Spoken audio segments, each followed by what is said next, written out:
Ahora, cuando son las 10:29 en nuestra República Argentina, veníamos debiendo una clase del profe Manu, así que lo tenemos aquí. Hola, Manuel Vila, buen día. ¿Cómo andás? ¿Cómo andás, David? ¿Bien? Bien, bien, andamos bien, andamos bien. Bueno, debíamos la del lunes. Leíamos la de lunes, exactamente. Íbamos a Hubo hablar de... Y complicaciones hubo... en las comunicaciones, ¿no? Sí, la verdad que sí. Sí, Bueno, sí. aquí estamos y bueno, me imagino por dónde viene, Manu. Me imagino por dónde viene la historia en el día de hoy. Y sí, bueno, tuvimos una semana movida y bueno, ayer se conmemoró el 1 de mayo, el Día Internacional del Trabajador, así que, y la trabajadora. Claro. Nada, es un tema que hay que hablar, Ujú. sí o sí, porque es muy importante más en este contexto, ¿no? Bien, muy bien. Vamos entonces, Día del Trabajador. Bueno, vamos a ver cómo fue el origen de este día. Antes que nada, tenemos que hablar de lo que sucedió en Europa y por qué este día se va a conmemorar y va a ser un día de lucha a partir de un hecho terrible de represión, ¿sí? De lo que va a culminar en los mártires de lucha y represión, que va a terminar en lo que fueron los mártires de Chicago. ¿Por qué todo este proceso se va a dar en Estados Unidos? Como también vimos hace unas clases atrás, que el Día Internacional de la Mujer Trabajadora también se dio en Estados Unidos. Ujú. Bueno, Estados Unidos tiene que ver mucho en lo que fue la segunda revolución industrial a nivel mundial, va a ser uno de los países impulsores de esa segunda revolución industrial, ¿sí? Y en Europa, a partir de 1870, la década del 70 y parte de la década del 80 del siglo XIX, si bien ahí van a surgir los movimientos socialistas, anarquistas y obreros y las primeras organizaciones obreras, va a haber todo un periodo de gran represión con la derrota posterior a la derrota de la Comuna de París, y la instauración de un régimen muy represor, con Bismarck en Alemania, con la instauración del Imperio Alemán. Bueno, la socialdemocracia y las organizaciones obreras, anarquistas, van a ser muy reprimidas y muchos se van a tener que exiliar a otros continentes, principalmente a América. Gran contingente de militantes y luchadores obreros van a ir a Norteamérica y una parte también van a venir acá a Sudamérica y en particular a la Argentina, ¿no? Pero bueno, este hecho se va a dar en Estados Unidos y bueno, Estados Unidos, por lo menos al final del siglo XIX, las últimas décadas del siglo XIX, va a ser el epicentro de las grandes luchas obreras, ¿sí? Bueno, lo van a demostrar justamente lo que hablamos la otra vez del Día Internacional de la Trabajadora y hoy, el Día Internacional del Trabajador. Ujú. Los hechos se van a dar en 1886, ¿sí? Y va a comenzar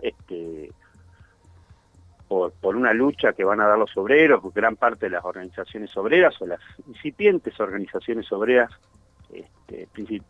anarquistas y socialistas, que van a hacer la lucha por las 8 horas, ¿sí? El viejo tema de las 8 horas, Ujú. 8 horas de trabajo, 8 horas para descansar y 8 horas para hacer lo que quieran, ¿sí? Para estar con la familia, con los hijos y demás. Y esa fue una lucha en una sociedad capitalista en pleno auge, que a las 14, a las 16 horas eran comunes, el trabajo infantil era súper común, ¿sí? Y bueno, gracias a la lucha obrera, eso se fue limitando, ¿sí? Y bueno, estos sucesos que se van a dar, que van a empezar a fines de abril del 86 y va a terminar en lo que fue el 1 de mayo, van a ser en ese contexto, en esa campaña, ¿sí? Que se va por la jornada de 8 horas. En el caso va a ser en Chicago.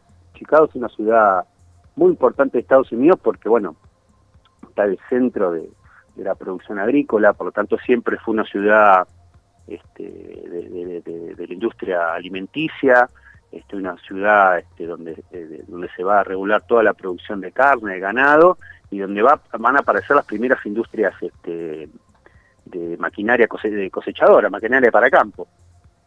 Bueno, justamente ahí se va a dar todo esto, ¿sí? Va a haber una organización que se llamaba la Noble Orden de los Caballeros del Trabajo, ¿sí? Un nombre bastante antiguo, pero bueno, era lo que nucleaba a esa incipiente organización obrera que luchaba por las 8 horas, ¿sí? ¿Cómo era el Bueno, nombre? ¿Cómo era el nombre? Noble Orden de los Caballeros del Trabajo. Fua, bien Sí, pomposo, ¿no? o sea, Bien grande, sí. bien pomposo, ¿sí? Ujú. Bueno, esa era una de las organizaciones, pero bueno, esta va a ser la que va a empujar en Chicago, ¿sí? La lucha, había una gran campaña, y distintas movilizaciones, y rodeaban fábricas, bueno, distintos tipos de lucha en campaña por las 8 horas. Esto se va a dar en abril, ¿sí? Bueno, y el 1 de mayo se va a convocar una gran movida, ¿sí? Y justamente la fábrica McCormick, ¿sí? Que es una fábrica que justamente fabricaba maquinarias cosechadoras, y es, lo estuvo investigando, es una fábrica que después se va a fusionar con el banquero Morgan, de la JP Morgan. Del JP ¿sí? Morgan. Exactamente, y eso va a ser parte, esta fábrica va a ser parte de ese gran monopolio que va a tener Morgan junto al monopolio de la electricidad, bueno, y todo esto, bueno, va a ser un peso pesado. Y ¿sí? la finanza, claro, sí. Exactamente, va a ser parte de eso, de ese proceso que se va a dar a fines del siglo XIX, que se le llama proceso de fusión entre el capital bancario y el capital industrial, ¿sí? Bueno, este es el ejemplo exacto, ¿sí? Justamente en este lugar se van a dar los hechos. Mirá vos. Va a haber una gran movilización alrededor de la fábrica, ¿sí? Obviamente los dueños van a presionar para que eso se levante, esa lucha se levante, bueno, van a recurrir a la policía, a la represión, y bueno, y en esa represión va a haber 3 muertos y muchísimos heridos también, ¿sí? Bien, ¿qué va a pasar como respuesta a esa represión policial en esta fábrica? Se va a convocar una marcha, ¿sí? A una gran marcha en Chicago, y, por sorpresa, va a haber un atentado, alguien va a arrojar una bomba, ¿sí? A los policías, y van a morir varios policías. Y ese atentado se conoce en los libros como el atentado de Haymarket, ¿sí? Es un atentado donde mueren varios policías, y justamente, bueno, la muerte de esos policías va a generar una tremenda represión. ¿Sí? Después las organizaciones obreras van a decir que fue parte de una provocación patronal de infiltrados, ¿sí? Porque ya existían esos métodos que todavía no hoy continúan. Existía el infiltrado, existía el rompehuelgas, ¿sí? Distintos personajes. Eso, desde el que se creó el capital y la lucha obrera existen, ¿sí? Bien, ok, perfecto. Bien, bueno, tras la muerte de estos policías por la bomba, se va a dar una terrible represión, pero terrible represión, y se dice que el saldo va a ser de 80 trabajadores muertos y más de 200 heridos, ¿sí? Fue porque, bueno, van a empezar a tirar, y se lo cobraron en el mismo momento, ¿sí? Claro. Y bueno, y no solo eso, sino que se va a lanzar una campaña antiobrera, ¿sí? Para ir a la casa del obrero, a la casa del anarquista, del socialista, a la casa del militante, digamos, ¿sí? Y bueno, van a hacer en toda esta movida y en esta furia represiva de la patronal y de la policía y del Estado, es que van a ser detenidos estos 8 dirigentes sindicales, ¿sí? Los famosos mártires, que después van a ser los mártires de Chicago, ¿sí? Adolf Fischer, Augusto Speed, Alberto Parson, George Engel, Luis Lin, Michael Schwann, Samuel Fielden y Oscar Nipp. Los primeros de estos van a ser en un juicio totalmente viciado de cosas, ¿sí? Con muy poquitas pruebas. Los 4 primeros van a ser ahorcados el 11 de noviembre del 87, ¿sí? Y los otros van a ser condenados a prisión perpetua, menos Oscar Nipp, que va a ser condenado a 15 años de prisión, ¿sí? Nada, fue un juicio, como te dije, o sea, muy parcial, y bueno, tenía que ser un juicio que demostrara que no se jode. Que no se jode, exactamente. Claro. Que con los industriales de Chicago no se jode.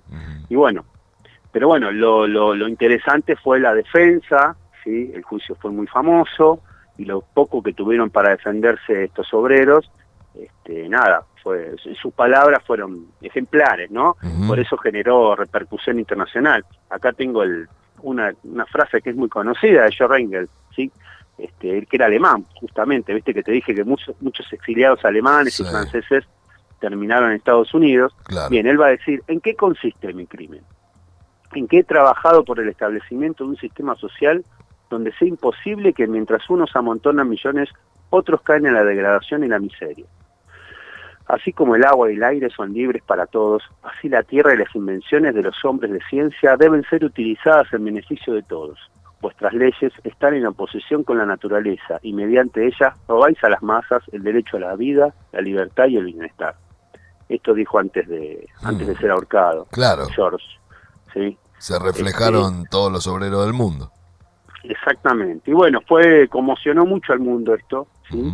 Y bueno, las organizaciones internacionales obreras venían en crisis, después de lo que te dije de la represión de 1870, 1871, lo que fue la primera internacional, con mucho debate entre anarquista y socialista, casi que se había disuelto, pero bueno, en 1889 se va a organizar una nueva internacional, en este caso socialista, más con una metodología de coordinación de las luchas y de los partidos socialdemócratas de Europa y de Estados Unidos y del resto del mundo.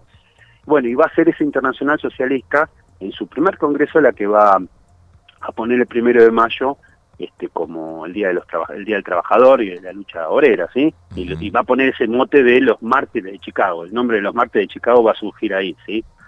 Porque bueno, generó mucha bronca en todo el mundo, ¿sí? Los mártires, lo que le pasó a los mártires de Chicago. Fue un ejemplo, ¿sí? Justamente, no solamente un ejemplo de la lucha por las 8 horas, sino un ejemplo de la lucha obrera en general. Y en Argentina tuvo mucho rebote. Al siguiente año, 1890, algunos dicen 3.000 personas, otros 1.500 personas se van a reunir en el Prado Español, en lo que hoy es Retiro, la estación de Retiro, ¿sí? Y van a conmemorar por primera vez el 1 de mayo, ¿sí? También hubo pequeños actos en Rosario, en Bahía Blanca, en Chivilcoy, ¿sí? Y bueno, estas conmemoraciones se dieron alrededor de la organización de los primeros gremios, las primeras mutuales, ¿sí? Obreras, en lo que fue la Argentina, esa Argentina agroexportadora, ¿sí? Donde, qué sé yo, 3, 4 ciudades empezaban a tener renombre, como Buenos Aires, Rosario, Bahía Blanca, Córdoba, ¿no? Bueno, y ahí se empezó a organizar lo principal o lo incipiente del movimiento obrero argentino, ¿sí? Y justamente muchos eran socialistas alemanes, franceses. O sea que, sí. digamos, después del juicio y de las condenas y de todo lo que le sucedió a estos 8 dirigentes, ¿cuándo se logran las 8 horas, profe? Y las 8 horas depende, pero ya van a ser luchas del siglo XX. Ajá. Las 8 horas recién en el siglo XX van a ser efectivas, en principio en algunos lugares de Estados Unidos y en algunos lugares de Europa. Acá va a ser mucho más difícil, en Latinoamérica, ¿sí? Y en el resto del mundo. Pero bueno, justamente las 8 horas y la conmemoración del 1 de mayo van a ser la excusa, queda mal dicho decir la excusa, pero para empezar a organizar los primeros sindicatos, claro, los primeros gremios, en todo el mundo, ¿eh? Y en Argentina va a tener muchísima importancia. Sí, el disparador, ¿no? Sería como el disparador, claro. El disparador, exactamente. Los actos del 1 de mayo fueron siempre momentos decisivos, ¿sí? Momentos de auges de lucha, que demostraron auges de lucha y momentos de grandes represiones en la Argentina, ¿sí? Las grandes represiones del movimiento obrero fueron las primeras, la conmemoración del 1 de mayo. Así que bueno, tiene mucha importancia. Tiene muchísima importancia por el 1 de mayo para el movimiento obrero en general y para el movimiento obrero argentino también. Gracias, profe. Muchas gracias. Bueno, de nada, che, nos vemos. Nos encontramos el lunes, ¿eh? Un gran abrazo. Dale, nos vemos el lunes. Chau, nos vemos. El profe de historia, Manuel Vila, haciendo su columna en Nuestra Mañana.